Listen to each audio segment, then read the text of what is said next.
Creativity is an addiction. Unplugged because we will always say yes to creativity. Totally uncut because we all make mistakes. So let's turn it into a tool. This is Arroe Unplugged. Hurricane Idalia. I don't know where you are in the history books. You could be several years down the road or somewhere in next week. But Hurricane Idalia is about ready to hit the southern section of our great nation. And Franklin is knocking on our door as well. A 1-2 punch from Mother Nature. A very good friend of mine posted on Facebook the other day how God will use fire to end the planet. Not water. He's already done that, like in Noah's day. He said, I'll never do that again. You got my guarantee. Well, look at what's happened to Hawaii, California, Canada. Am I being a Debbie Downer here or what? What can we learn from these current situations? One presidential candidate says, the idea of halting the use of fossil fuels is wrong. As a human race, we need to adopt the conditions.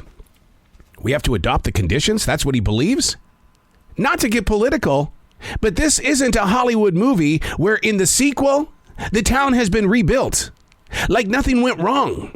I mean, look at Hollywood right now. Look at the fires and the floods that are going on there. The writers and actors strike. You know, those movie theaters, they're already hurting because of the COVID lockdown.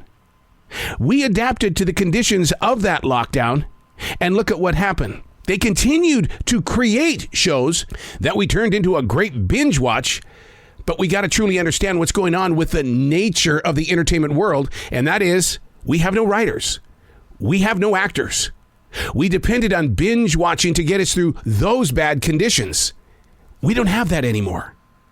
Debbie Downer, right? Man.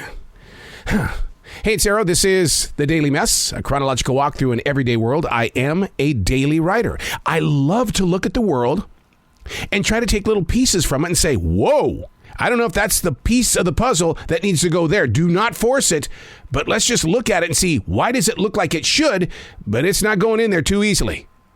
This is The Daily Mess. So what is the talk today anyway?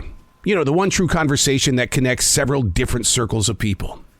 There's a lot of talk going on, but not so much in the shape of being united. We've chosen to take sides.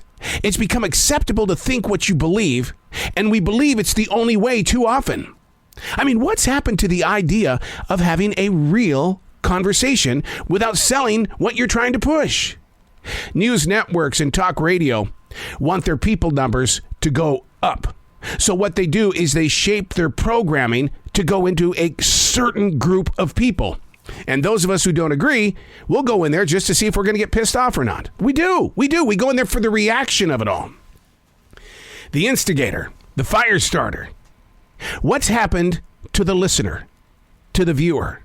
Oh, you know what's going on. You just don't want to talk about it. Mental health issues are through the roof, an all-time high, and it's poisoning every one of our bodies. And then the thought of going to the doctor, yeah, we can get you in about 2 to 3 months. Oh, we are a cracked generation. Not broken, but close to it.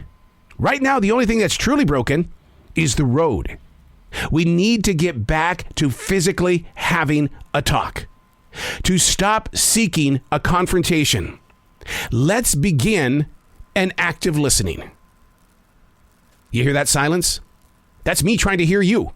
Speak up. I'm still listening. Come on, say something.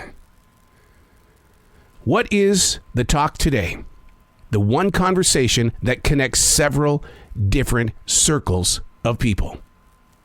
What is the talk today? And are you seeking a confrontation?